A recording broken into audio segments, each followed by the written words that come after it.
नमस्कार, मैं भोला यादव आज आपको केमिस्ट्री के अध्याय 3 वैद्युत रसायन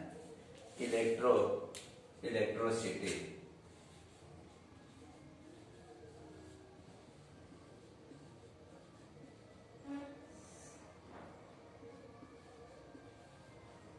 रसायन इलेक्ट्रोसिटी के विषय में हम आज आपको बताएंगे कि इलेक्ट्रोसिटी है क्या चीज बच्चे। ये हमें जानना बहुत सरल चीजें हैं। देखिए, सबसे पहले हम इसके अंदर ये जानेंगे इलेक्ट्रोसिटी वैद्युत रसायन, ठीक ना। वैद्युत रसायन रासायनिक पदार्थों की क्रिया से, रासायनिक पदार्थों में जब क्रिया होती है तो उससे ऊर्जा उत्पन्न होती है और उस ऊर्जा का उपयोग जो है हम विद्युत उत्पादन में करते हैं और वह विद्युत उत्पादन का उपयोग जो है हम पंखा, बैटरी बनाने में करते हैं, सेल बनाने में करते हैं और उस सेल का उपयोग जो है हम बल्ब जलाने में, पंखा, गीजर, इस्त्री आदि चीजों में हम प्रयोग करते हैं। तो इस रसायन का उपयोग जो है हमारे दैनिक जीवन में, व्यवहारिक और प्रायोगिक दोनों जीवनों में इसका उपयोग है। तो कैसे बनता है, किस तरह से बनता है, यह कैसे ये रसायन, कैसे यह ऊर्जा उत्पन्न होती है और इसको किस तरह से हम यूज में लाते हैं, इसी का अध्ययन जो है हम आज इसके अंतर्गत करेंगे। ठीक है, ये जानेंगे। देखिए, जैसे कोई भी सेल होता है, वह सेल जो है मोबाइल का सेल हो या टार्च का एवरीडे सेल हो या गाड़ी वाहन में जो बैटरी लगती हैं वो है, ठीक ना। उसमें होता क्या है कि रासायनिक पदार्थों के बीच क्रिया होती है और उसकी क्रिया से ऊर्जा प्रोडक्ट होती है और उस ऊर्जा को यह सेल जो है उस रासायनिक ऊर्जा को विद्युत ऊर्जा में कन्वर्ट कर देता है और उस विद्युत ऊर्जा का उपयोग जो है हम अपने दैनिक जीवन में करते हैं। तो उस सेल में कैसे होता है, ये चीजें हमको जानना है। देखिए, आपको जैसे कोई भी जब सेल होता है तो उसमें जो उस सेल में दो पार्ट्स होते हैं, एक जिंक का छड़ होता है और एक कॉपर का। ये हो गया Cu और ये हो गया Zn, ठीक ना।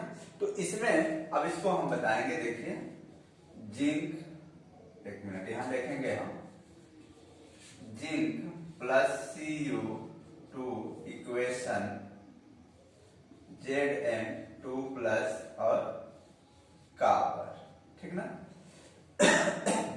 जब रासायनिक क्रियाएं होती हैं तो उसमें दो अर्ध अभिक्रियाएं एक साथ होती हैं, ठीक ना, जिसको हम ऑक्सीकरण और अपचयन कहते हैं। ऑक्सीकरण का मतलब होता है कि वह पदार्थ जो इलेक्ट्रॉन का परित्याग करता है तो उसका ऑक्सीकरण होता है और वह तत्व जो इलेक्ट्रॉन ग्रहण करता है उसका अपचयन होता है। ये जो है जो सेल बनते हैं वो जिंक और कॉपर की छड़ है। इसमें देखना है किसका ऑक्सीकरण हो रहा है और किसका अपचयन हो रहा है। देखिए, यहाँ यह उदासीन है Zn, जिंक की छड़, और यह दो इलेक्ट्रॉन का परित्याग करके ये इसमें आ गया, मतलब इसका क्या हो गया, ऑक्सीकरण हो गया जिंक का करण। अब देखिए, यह कॉपर जो है दो इलेक्ट्रॉन का जो परित्याग ग्रहण किया है और यह जो है इसमें आ गया, इसका हो गया अपचयन, ठीक है ना, ऑक्सीकरण और अपचयन। तो यानी जिंक 2 धनायन में परिवर्तित होना हो गया ऑक्सीकरण और कॉपर का 2 धनायन से, कॉपर शून्य में, इसका हो गया अपचयन, ठीक है, अपचयन। ये हुआ। तो इनको हम कहते हैं अर्ध अभिक्रिया। क्या कहते हैं? अर्ध अभिक्रिया। ठीक है।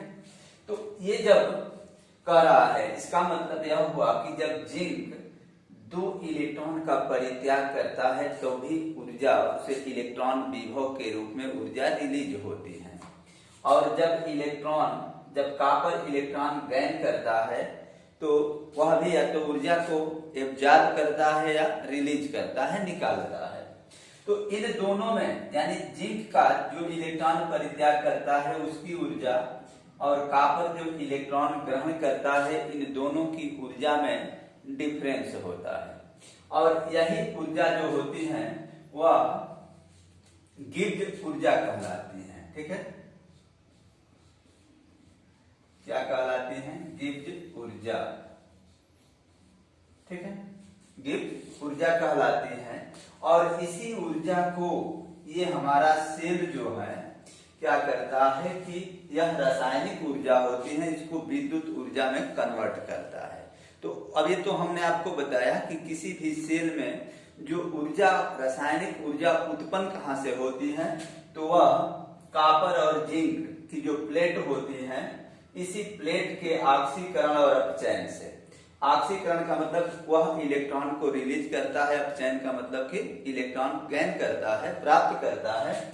और दोनों क्रियाओं में या तो ऊर्जा निकलती है या एब्जॉर्ब होती है। ठीक है।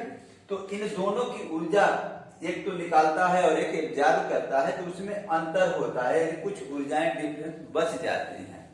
तो जो बचती है उसी को गिब्स ऊर्जा कहते हैं। अब इसको हम बाय चार्ट आपको दिखा रहे हैं कि कैसे यह होता है, देखेंगे आप लोग।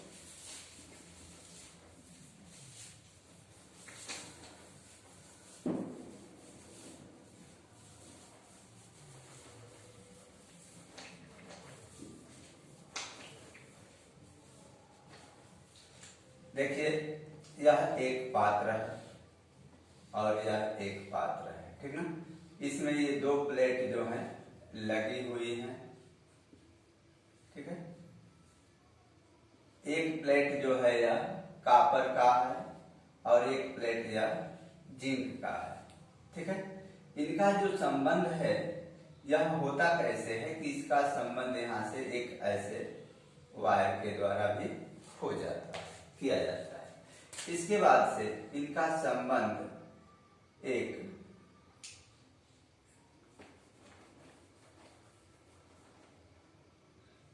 बैटरी से ये हो गया वायर के द्वारा। ठीक है ना। होता यह है कि जब जिंक जो है अपना, जब इलेक्ट्रॉन का Zn इसका ऑक्सीकरण हो रहा है, तो ये अपने इलेक्ट्रॉन का जब वो करता है, इसका इलेक्ट्रॉन जो है छोड़ता है, तो ये इस वायर के द्वारा से कहाँ जाता है? इसमें जाता है कॉपर में। और कॉपर उन इलेक्ट्रॉनों को क्या करता है? ग्रहण करता है। ठीक ना। तो जब ग्रहण करता है तो फिर इसमें जो घोल होता है, जो सलूशन होता है, इसके माध्यम से यह दोनों सलूशन, दोनों पात्र के जो घोल है, विलयन है, यह सेतु का काम करता है। सेतु का मतलब होता है पुल, यानी यहाँ से आयन जो है फिर इसके माध्यम से इसमें आ जाता है। ठीक है। इस तरह से ये क्रिया जो है, इलेक्ट्रॉन का प्रवाह जो है जिंक धनायन से कॉपर ऋणायन की तरफ होता है, यानी इलेक्ट्रॉन का दिशा ये होती है। हम जानते हैं कि जब इलेक्ट्रॉन की दिशा के विपरीत विद्युत धारा का प्रवाह होता है, तो विद्युत धारा का प्रवाह क्या होगा? उसके विपरीत होगा। यानी इलेक्ट्रॉन का प्रवाह जिंक से कॉपर की तरफ होगा इस तरह से, तो विद्युत धारा का प्रवाह कॉपर से जिंक की तरफ होगा। ठीक ना। और यह आयन इस तरह से आता और जाता रहता है। तो यही तो ऊर्जा होती है जो इस ऑक्सीकरण और प्रचयन से होता है। यही इलेक्ट्रोड जो होते हैं, इलेक्ट्रोड मतलब जिंक इलेक्ट्रोड और कॉपर इलेक्ट्रोड, इसको हम कैथोड कहते हैं। और जो धनायन होता है इसे एनोड, एनोड इलेक्ट्रोड। ठीक ना। इन दोनों का, इन इलेक्ट्रोडों की भी विभव ऊर्जा डिफरेंस होती है, इनका भी। ठीक ना। और इनकी जो ऊर्जा में जो डिफरेंस होता है उसी को हम कहते हैं विद्युत वाहक बल्ब। विद्युत वाहक बल्ब, ठीक है ना। अगर इसका हम संबंध किसी बैटरी से कर देते हैं तो वही ऊर्जा जो है बैटरी में कलेक्ट हो जाती है। ये बैटरी खुद ही बनाते हैं, वह एनर्जी कलेक्ट हो जाती है और उसी ऊर्जा का उपयोग जो है हम बैटरी में टार्च के रूप में, और बैटरी बड़ी बड़ी गाड़ी बस चलाने में जो बड़ी बैटरियां होती है, इन्वर्टर होता है, उसमें हम प्रयोग करते हैं। तो यह सेल भी दो प्रकार के होते हैं। एक होता है प्राथमिक सेल, प्राथमिक सेल, और एक होता है द्वितीय सेल।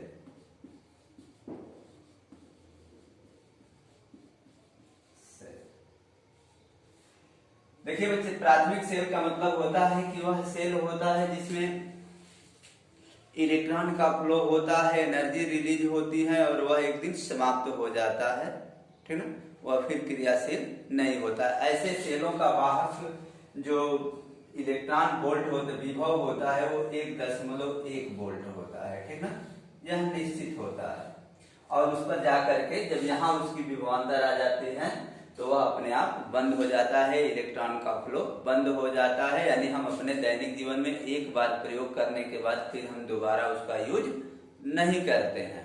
जैसे कहने की घड़ी में हम बैटरी लगाते हैं, जब वो धीरे धीरे धीरे धीरे धीरे धीरे उसके आवेश की गति बंद हो जाती है तो हम कहते हैं कि यह डिस्चार्ज हो गया है, उसको निकाल देते हैं और वहां फिर नया सेल लगा देते हैं। ये इस तरह के जो सेल होते हैं उनको हम प्राथमिक सेल कहते हैं। और द्वितीय सेल का मतलब यह होता है कि उसमें इलेक्ट्रॉन का प्रवाह जो है अप डाउन होता रहता है, उत्क्रमणीय होता रहता है। जैसे जब हम बाहर से कोई इसको बल देते हैं तो यह जैसे कि Zn जिंक से इलेक्ट्रॉन का प्रवाह कॉपर की तरफ हुआ और ये धीरे धीरे जब प्रक्रिया पूर्ण होती है तो फिर जब हम इसको चार्ज करते हैं तो क्या होता है कि वही इलेक्ट्रॉन फिर कैसे प्रवाहित होंगे, कॉपर से जिंक की ओर। इस तरह से हम लंबे दिनों तक चार्ज कर करके उस बैटरी को लंबे दिनों तक हम प्रयोग में ला सकते हैं, कर सकते हैं और करते हैं।